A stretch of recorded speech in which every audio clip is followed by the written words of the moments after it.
તો મિત્રો આ તમે જોઈ શકો છો મારી પાછળ સીલિંગમાં પીઓપી થાય છે અને અમે એકચ્યુઅલી આ મારી નવી સાઈડ છે અને આ જોઈ શકો છો આખો હોલ છે.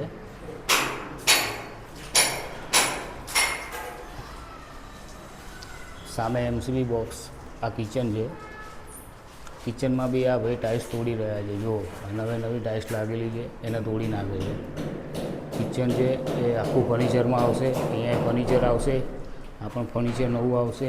અહીંયા ડાઇનિંગ ટેબલ આવશે અને સીલિંગમાં બી તમે જોઈ શકો છો ત્યાં પણ આપણા લાઇટ પોઈન્ટ આવશે. અને મિત્રો બીજો પણ રૂમ બતાવું છું. આ એક નાનો રૂમ છે મિત્રો. આ રૂમની અંદર ફેન આવે છે, 4 લાઇટ આવે છે, રોપ લાઇટ આવે છે. અહીંયા પણ બોર્ડ છે. પછી આની બાજુમાં પણ રૂમ છે એ પણ બતાવું છું. અહીંયા અમારા પિયુષભાઈ કામ કરી રહ્યા છે. તમે જોઈ શકો છો આ બધા લાઇટ પોઈન્ટ ખેંચી રહ્યા છે. વચ્ચે ફેન છે, સામે એસી છે, આપણો સામાન પડ્યો છે. અહીંયા સામે બેડ આવે છે. તો અમારા પિયુષભાઈ જો વાયરિંગ કરી રહ્યા છે. પિયુષભાઈ કેટલું વાયરિંગ બાકી રહ્યું હવે? તો મિત્રો 2 રૂમ, 1 હોલ, 1 કિચન બાકી છે.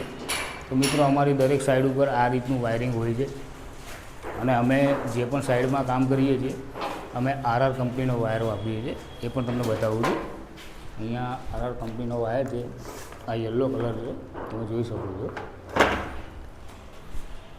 તો મિત્રો આગળ પણ બીજા વાયરો છે એ પણ બતાવું છું. આ અમારા જે પણ પીઓપી થવાનું છે હોલની અંદર એના વાયરો છે. આ જોઈ શકો છો તમે. અને મિત્રો આ વસ્તુ શું છે એનું કોમેન્ટ કરજો. જે પણ આ મારો વિડીયો જોતા હોય એ આનું નામ શું છે એ પણ કોમેન્ટમાં જણાવજો. તો ગાઈસ આ અમારું ટોટલ સામાન છે. તો મિત્રો અમારો વિડીયો તમને સારો લાગ્યો હોય તો પ્લીઝ લાઇક, કોમેન્ટ, શેર અને અમારી યુટ્યુબ ચેનલમાં અમને સબસ્ક્રાઈબ કરજો.